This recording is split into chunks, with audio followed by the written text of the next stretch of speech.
Om.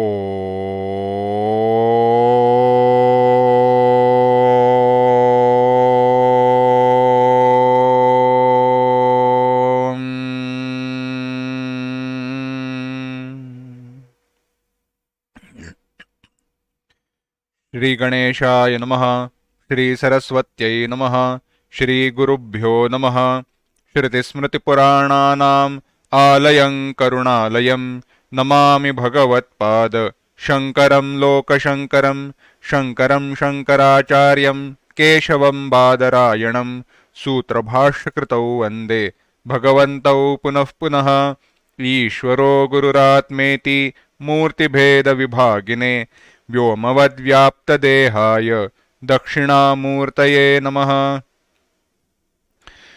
योऽन्तः प्रविश्य मम वाचमिमां प्रसुप्तां सञ्जीवयत्यखिलशक्तिधरस्वधाम्ना अन्यांश हस्तचरणश्रवणत्वगादीन् प्राणान् नमो भगवते पुरुषाय तुभ्यम्।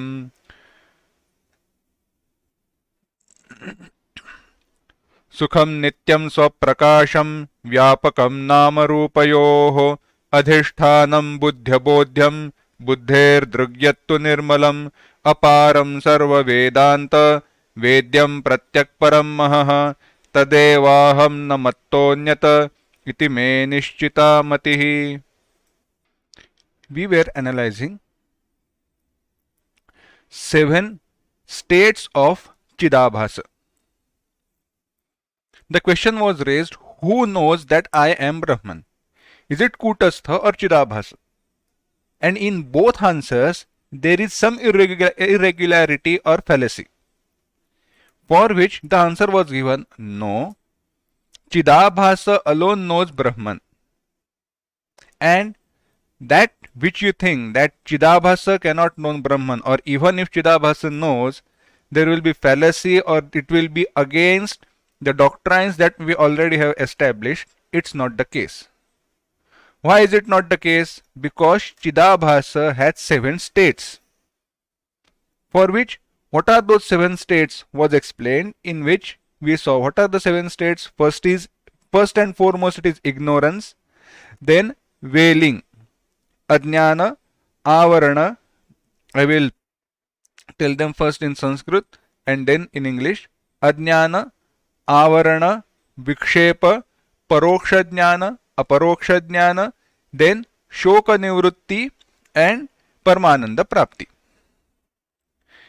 So it is ignorance, the root cause of all evil. Then the 2 powers of that ignorance, veiling and projection. So first there is veiling and then there is projection. Unless there is veiling, there cannot be any projection. Then there is paroksha jnana, indirect knowledge. Then aparoksha jnana, direct knowledge, which is the 5th stage and in which knowledge takes place. Brahma jnana takes place. And then there are 2 more steps, that is shoka nivrutti, destruction of ignorance, and paramananda prapti, gaining of unsurpassed happiness. In all these, the 5th is the state where knowledge is gained. What is the type of knowledge or nature of knowledge? There are 2. One is paroksha jnana and other one is aparoksha jnana. One is direct knowledge and other one is indirect knowledge.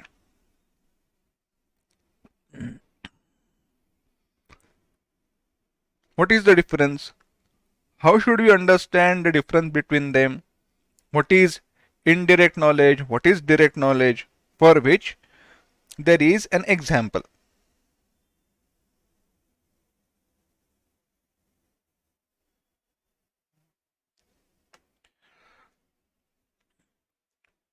Let's see through an example all the 7 states. For all these 7 states, there is one example in which all these 7 states can be included and explained. Which is that example? Our very much familiar example, that is the 10th man. The story of 10th man. There were 10 students, you can take 10 people or 10 friends who were crossing a river. After crossing the river, they counted if all of them have crossed or anyone has been lost in the river. They counted, everybody counted 9, and they concluded that ninth person is lost. The ninth person is not there. Now, when they have accepted that ninth person is not there, even though that not 9%, 10th person, 10th person is not there, even though 10th person is there, they say 10th person is not, which is ignorance. We don't know where the 10th person is. That don't know, the ajnana, is ignorance. Then they are not aware about the existence of that 10th person, which is asatva padaka avarana, veiling over the existence of that which is to be known, Neya Vastu. And they also say that we, even if it is, we don't experience where that 10th person is. How is it so?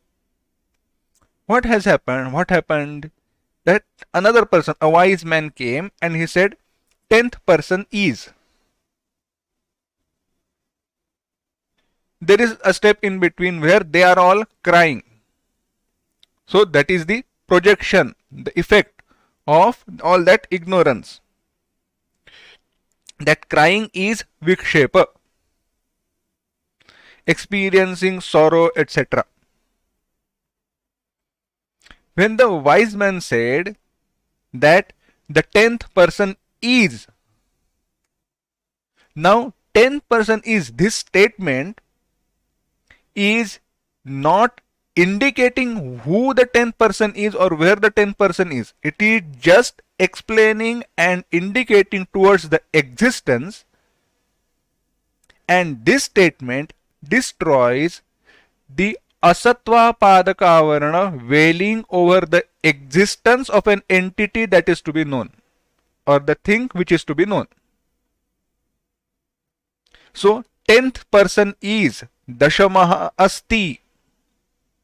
This statement is paroksha jnana or avantara vakya, which gives paroksha jnana. Now the knowledge that they have gained is, yes, 10th person is, but do they know if who that 10th person is? No. So their knowledge is by somebody's experience or because someone else has said. It's not yet their own. Further, when through all the process of counting, etc., and indicating to the one who is counting that you are the 10th man, the one who you all thought has been lost, that 10th man you are. There, they know who the 10th man is, the experience by which the anubhava, the veiling over the experience of an existent entity, has gone away, which is aparoksha jnana. So by aparoksha jnana, veiling over the experience of an entity is removed.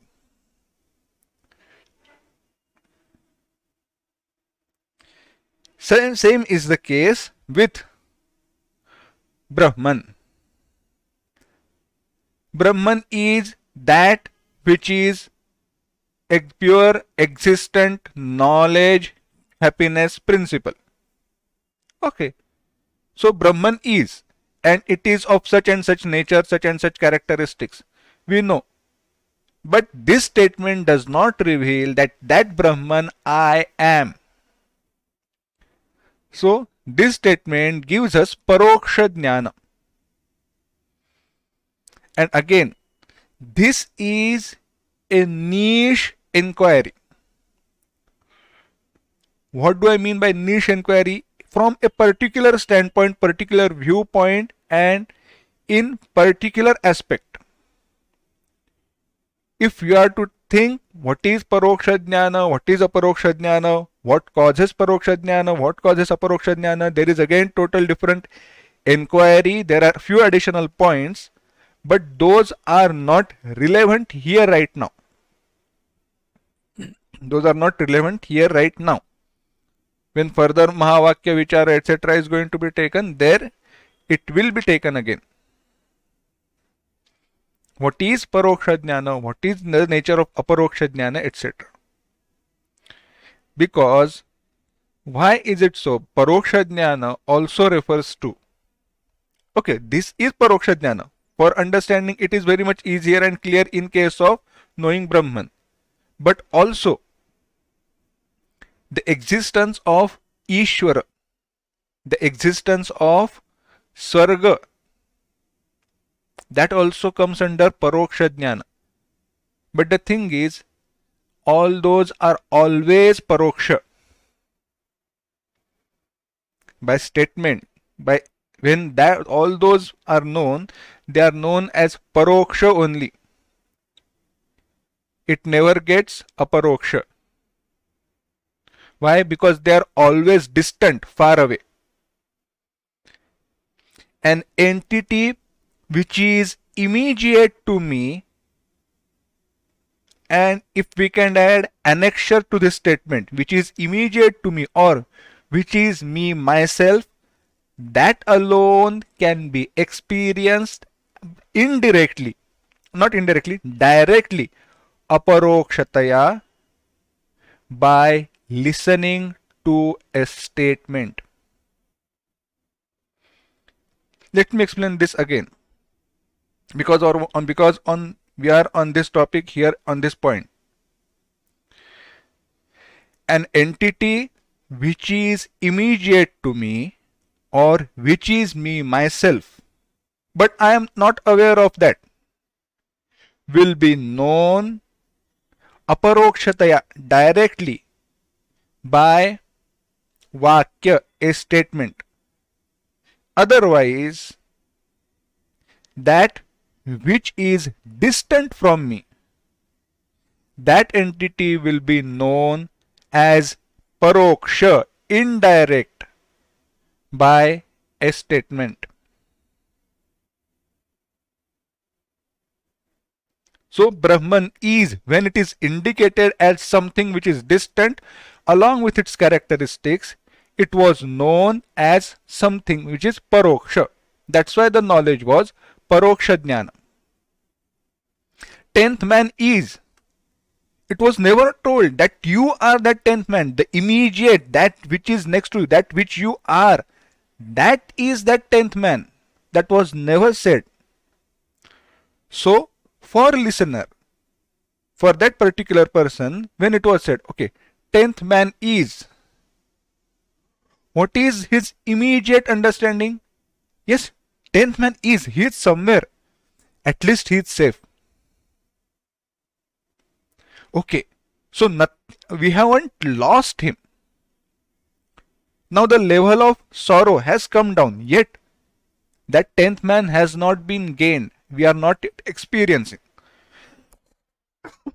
So still, those people, they were concerned about his safety, etc.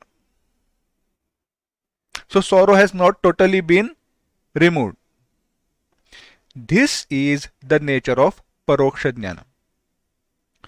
Next comes aparoksha jnana. You are that 10th man. And this statement, understand, this statement, you are that 10th man or you are that Brahman, indirectly reveals Brahman or indirectly reveals that 10th man. Why? Because that which has been indicated is not at all far away from me, different from me. Not at all far away from me or different from me. Understand? Let me give you an example. if I tell you, you are that bottle, can this be aparoksha jnana? Never. How can it be? Never. Why? Because that thing is always different from me. Something which is always different from me, when it is revealed by a statement, a vakya, that will always be known paroksha, unless it comes in contact with my eyes, ears, etc. When it comes in contact with my eyes, ears, that is organs of knowledge, then that knowledge is going to be pratyaksha,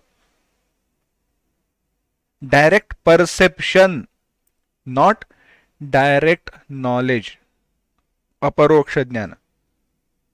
So this is the difference between paroksha jnana and aparoksha jnana.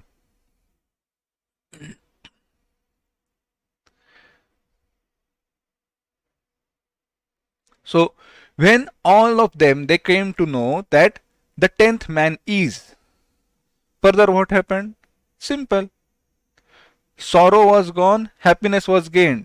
The cause of sorrow was destroyed, and because there was no cause for their sorrow, the happiness which was their nature, it was revealed to them, and they gained that happiness which was as though lost. So these are the steps in which what is the nature of Bhranti was being discussed. How Bhranti is destroyed, Bhranti Nasha Swarupa, which is the 6th step and the 7th step, Atiharsha Swarupa.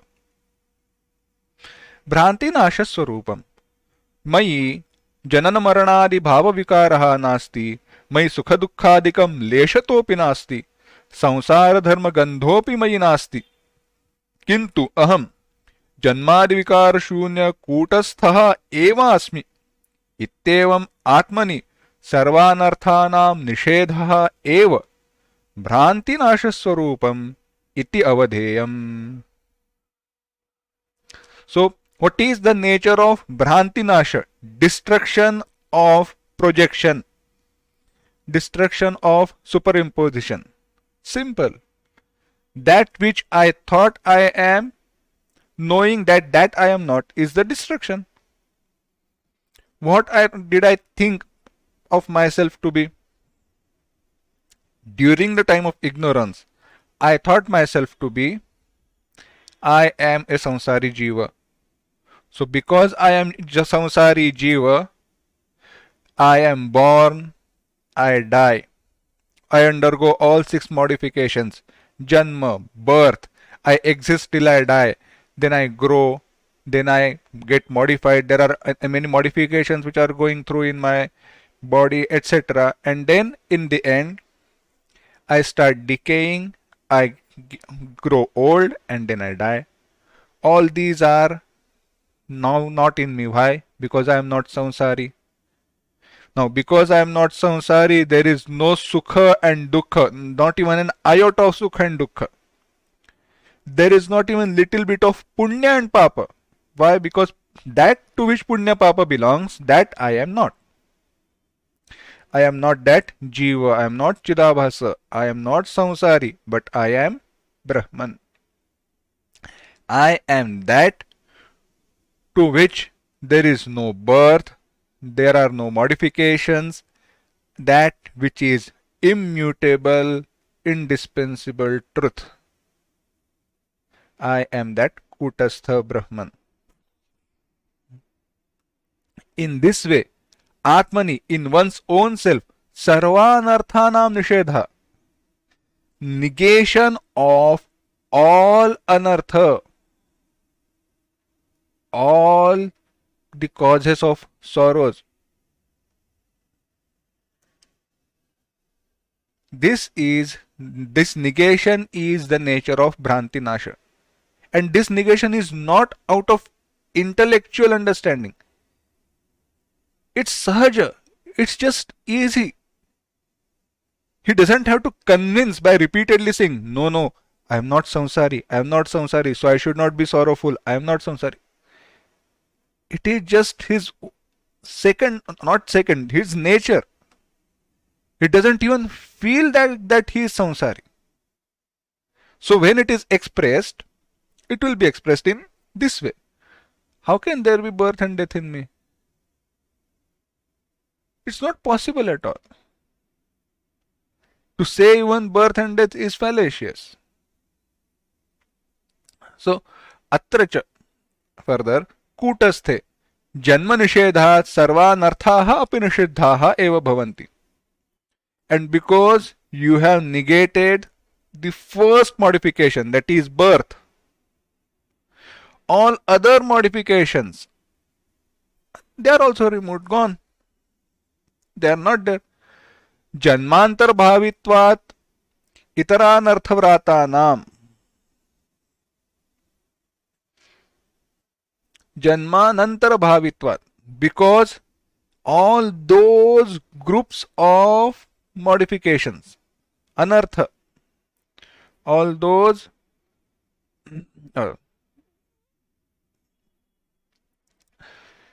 causes of sorrow, sorry, all those causes of sorrow, what happens to them? They get destroyed. Why? Because they come after birth. Atmani janma nishedhat. Because now in one's own self the birth has been negated, that I am not born itself. All the six modification, jayate asti vardhate viparinamate apakshiyate vinashyati. These are the six modifications. Jayate, janma, asti, existence, vardhate, grows, viparinamate, modifies, apakshiyate, decays, vinashyati, dies. All these are negated. This alone, Bhranti Nasha. This Bhranti Nasha is also referred to as Shoka Nasha, destruction of Shoka, delusion. Then what comes next? The next one is the final stage, Atiharsha Swarupa Varnanam. Gaining of unsurpassed happiness. What is that unsurpassed happiness? He Shishya, Aham Advitiya Brahmaivasmi Ittevam Nirvichikitsatam Svatma Swarupa Sakshatkara Rupam Jnanam Yada Tava Jayate Tada Tava Nirtishayanandanubhavaha Bhavatyeva Ayameva Mahaharshaha Ityuchyate. When I am that non-dual Brahman, one without the second, this in this way, Nirvichikitsitam Swatma Sakshat Swatma Swarupa Sakshatkara Rupam Jnanam Yada Tava Jayate. This knowledge is gained, but what type of knowledge? Nirvichikitsitam, intensively analyzed. It's not just superficial, it has been intensively analyzed, firmly understood, it is steadfast, and Swatma Sakshatkar, one's own experience. It's not because somebody has said so and I have accepted intellectually by buddhi, where there is this firm understanding and all the obstructions in gaining this knowledge have been removed. Such type of knowledge, such kind of knowledge, when it is gained, when it is born, tada, then, tava nirtishayanandanubhavaha bhavatyeva, you will have that gain that unsurpassed happiness, you will experience that unsurpassed happiness. That is referred to as Mahaharsha. Harsha, general happiness. Mahaharsha, unsurpassed happiness. So, all these pradarshitaha saptavasthaha chidabhasasyaiva. So, all these seven states of chidabhasa which have been indicated, they all belong to chidabhasa alone. aham brahma iti jnanam, I am Brahman, this knowledge, as I have explained earlier, comes under fifth state, panchamyavasthayam antargatam bhavati. Okay.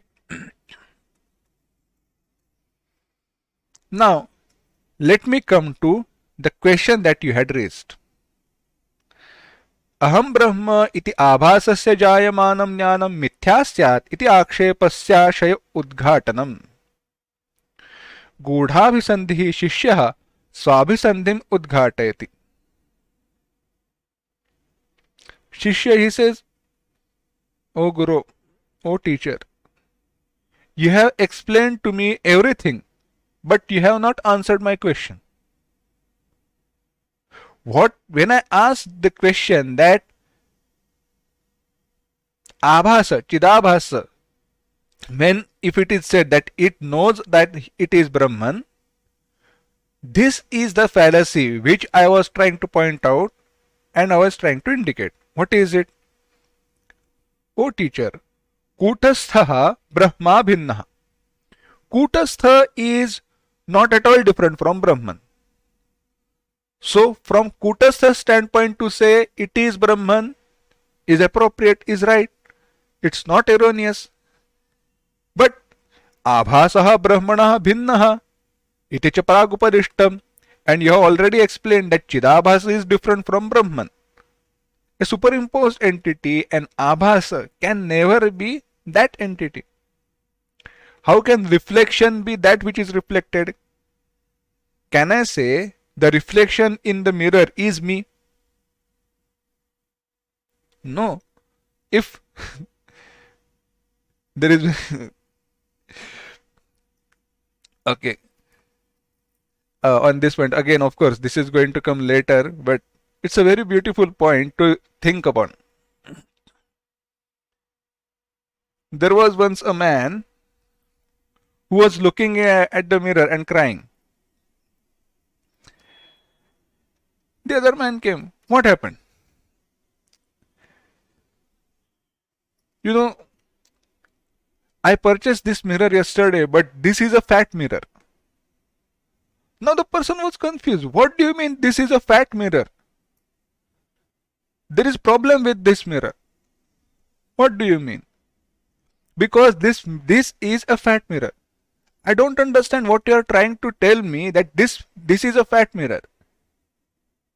This is a fat mirror because this mirror makes me look fat.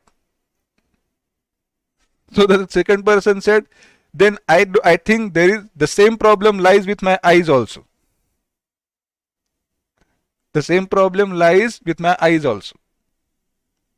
Keeping aside this point, there are mirrors which have their own curvatures, and because of those curvatures we appear to be fat or thin.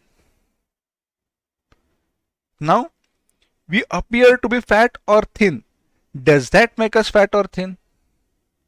If the reflection was us, if in reality the reflection and we were one, then we too would become fat or thin when the reflection becomes fat or thin. Or the other way around, whatever may be the nature of mirror, we would look exactly the same. But that is not the case. One is abhasa, one is unreal, and other one is real. So abhasa brahmanaha bhinnaha iti cha pragupadishtam. Abhasa is always different from the original. Tatra brahmanaha vibhinnasya abhasasya aham brahma iti brahma abhinnatva jnanam naiva ghateta. And then that which is different from Brahman cannot be said to be same one with Brahman, is Brahman. This knowledge can never be there. It can never be gained or born. Mamadhishthana bhuta kutastha brahmeti jnanam yadi abhasasya jayeta tad यथार्थ ज्ञानम भवेत न तो अहम ब्रह्म इति ज्ञानम. So what will be appropriate knowledge and not erroneous knowledge? Mama adhisthana bhuta kutastha brahma. If Abhasa says that my adhisthana, it cannot say I am Brahman, but it can surely say my substratum, which is kutastha, is not different from Brahman. My own substratum, which is kutastha, is not different from Brahman, can be said by Abhasa. This knowledge is yathartha. But for Abhasa, Chidabhasa, to say I am Brahman is not right. नतु अहम ब्रह्म इति ज्ञानम. अहम इति शब्दः स्वकीयं निजं स्वरूपम अवगमयति. When it is said aham, I am, it is my own swarupa, it is me, myself. Abhasasya nijaswarupam tu mithya eva. But the nature of Chidabhasa is being mithya. It is not real. Ataha, therefore, ayam evayam brahmanaha bhinnaha. Abhasa is different from Brahman. Tasmat, in conclusion, brahmanaha vibhinnasya abhasasya aham brahma iti swasya brahma bhinnatva jnanam mithya eva syat. Therefore, brahmanaha vibhinnasya, that which is different from Brahman. What is that which is different from Brahman? Abhasa. The knowledge of Abhasa gained by the knowledge of Abhasa which is different from Brahman gained as I am Brahman is mithya. So the knowledge gained by knowledge gained by Chidabhasa is mithya, unreal. Just as sarpad vilakshanayam rajvam sarpa iti ayam yatha mithya sarpa iti jnanam yatha mithya tadvat. Just as in snake or in rope which is different from snake, the knowledge that it is snake is mithya. Thinking that rope is snake is mithya. In the same way, Chidabhasa is Brahman. That knowledge is also mithya. Mithya nama bhranti. Mithya, erroneous. Just as thinking the real rope to be unreal snake is erroneous, in the same way, unreal Chidabhasa, taking it to be real Brahman is erroneous. And Vedanta pramanajanyamidam brahma vijnanam bhranti rupam iti vaditum na yujyate. And to say the knowledge which has gained by pramana, by means of knowledge, that is Veda, which is the superior, the most prominent, that which cannot be refuted, that pramana, means of knowledge, that knowledge is mithya, is wrong. It cannot be said that this knowledge which has been gained through Veda pramana, Veda as means of knowledge, is inappropriate, erroneous. Here there is analysis. In Tippani it has been taken. Let me give you the highlights of that. Brahma Vijnanam is mithya. This is what is being expected or being said by the student. To him, two questions can be asked. Okay, tell me, Brahma Jnana is mithya. It is unreal, or let's take relatively real. Bhranta, erroneous. Then tell me, मिथ्यात्मक संसारांतर्गत चिदाभासा श्रितत्वात्. This knowledge is mithya. Why? Because it has taken support of that which is mithya. Why? Because knowledge is seen in Chidabhasa. Chidabhasa is part of Samsara. Samsara is mithya. Therefore, Chidabhasa is mithya. Therefore, the knowledge which has taken support in Chidabhasa is mithya, unreal. Therefore, by this mithya knowledge, erroneous knowledge, or let's change this word erroneous to unreal or relatively real knowledge, samsaraha, this samsara cannot be removed, just as mrugatrushnikambuna pipasavat, just as thirst cannot be satiated by mirage water. In the same way, this mithya jnana cannot remove samsara. Is this your question? Are you trying to say that because Brahmajnana is mithya, it cannot remove mithya samsara? Is this your question?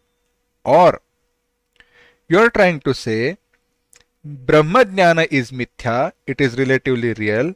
Why? Mithyabhuta jiva brahmaikya vishayakatvat rajju sarpaikya jnanavat. Mithyabhuta jiva brahmaikya vishayakatvat. It is the topic of this knowledge is jiva brahma aikya, which is mithya. The oneness between jiva and brahma, which is mithya. Just as oneness between snake and rope is mithya. Saying snake and rope is mithya, relatively real. Same way. Atha, therefore, by this mithya jnana, how can there be nivrutti of samsara, destruction of samsara? For which there is a beautiful answer. Simple. In the first case, it is possible that mithya jnana will destroy mithya samsara. Why? Because they both are mithya. Because they both are mithya, mithya jnana alone will remove mithya samsara. And we have already accepted that vritti rupa jnana, which is going to remove that ignorance, is mithya.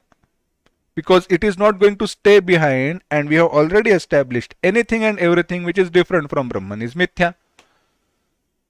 And there is niyama, yakshanurupo hi balihi. As is the yajna, as is the devata, so is the bali, so is the offering. So, to say by mithya jnana, mithya samsara is going to be removed is right. Because those which have same states of reality, they alone have any comparison or any interaction in between them. So to remove mithya samsara, the knowledge also has to be mithya. And otherwise, even if you say there is no relation, it can never happen that mrugatrushnika, mirage water, can destroy, satiate thirst. But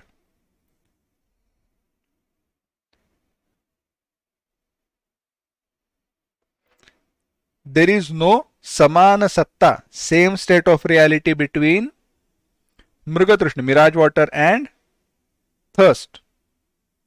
So there it is not possible at all. But in that particular case, how it should be understood that by mithya jnana, or how that oneness has been indicated, is going to be explained in the next part. What is it? We come to the next point. अहम शब्दस्य द्वौ अर्थौ तत्र कूटस्थस्य ब्रह्मणा मुख्यसामानाधिकरण्यं चिदाभासस्य बाधायां सामानाधिकरण्यं च हे सौम्य. Now, for explaining the second idea, the second intention behind the question, Brahmajnana is mithya. Why Brahmajnana is mithya? Because Jiva Brahma Aikya is mithya. Jiva cannot be Brahman. So, Aikya, oneness, knowledge of oneness between Jiva and Brahman, which is perceived directly, just by its statement, is mithya. To say the nature of Jiva and Brahman is same is right. But taking Jiva directly Jiva to be Brahman is not appropriate. In that case, understand this statement in this particular way. How that statement should be understood? Now, two words have been given, Mukhya Samanadhikaranya and Badha Samanadhikaranya. Let me give you idea about what is Mukhya Samanadhikaranya and what is Badha Samanadhikaranya. Of course, author is going to explain it, but it is a very beautiful point and very important point.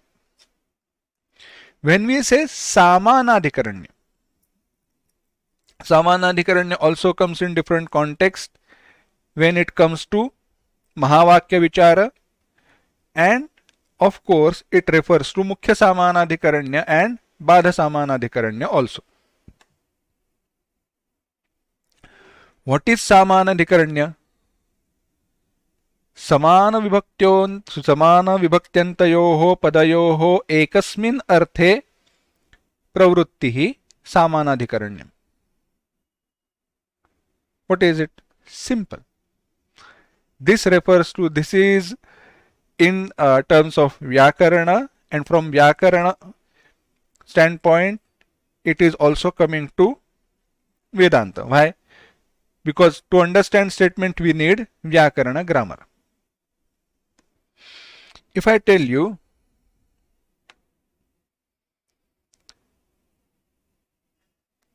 I live in a house in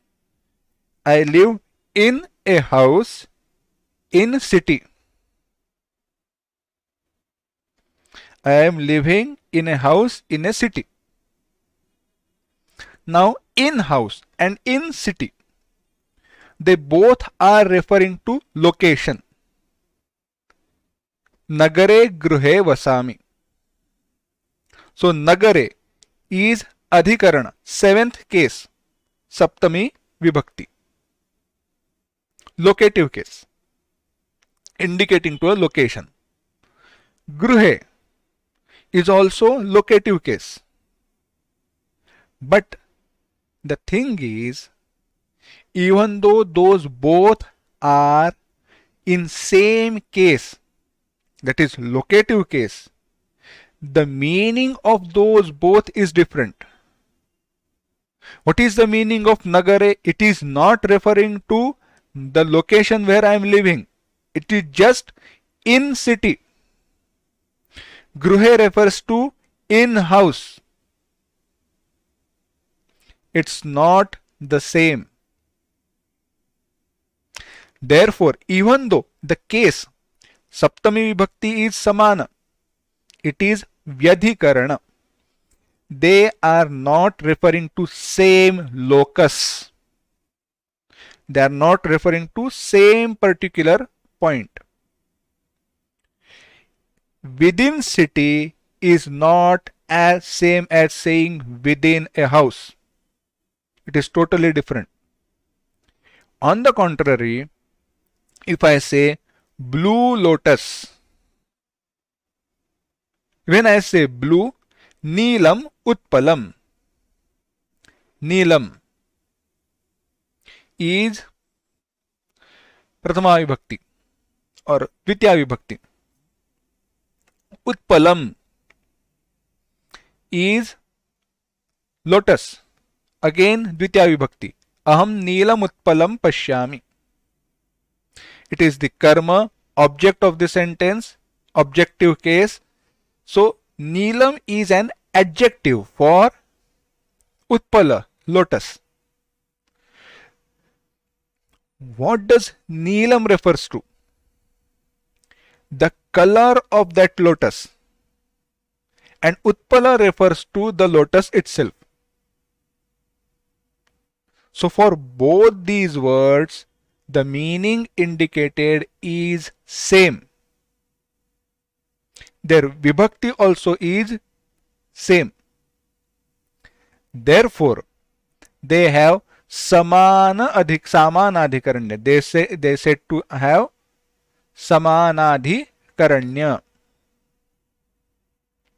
One same locus, one same meaning, also indicated along with same vibhakti. This is samanadhikaranya. But in samanadhikaranya, where one same locus is indicated, that oneness coming to that one same locus is in two different ways. One is mukhya samanadhikaranya, primary, and one is badha samanadhikaranya, you can say secondary or after negation. After negation. What is it?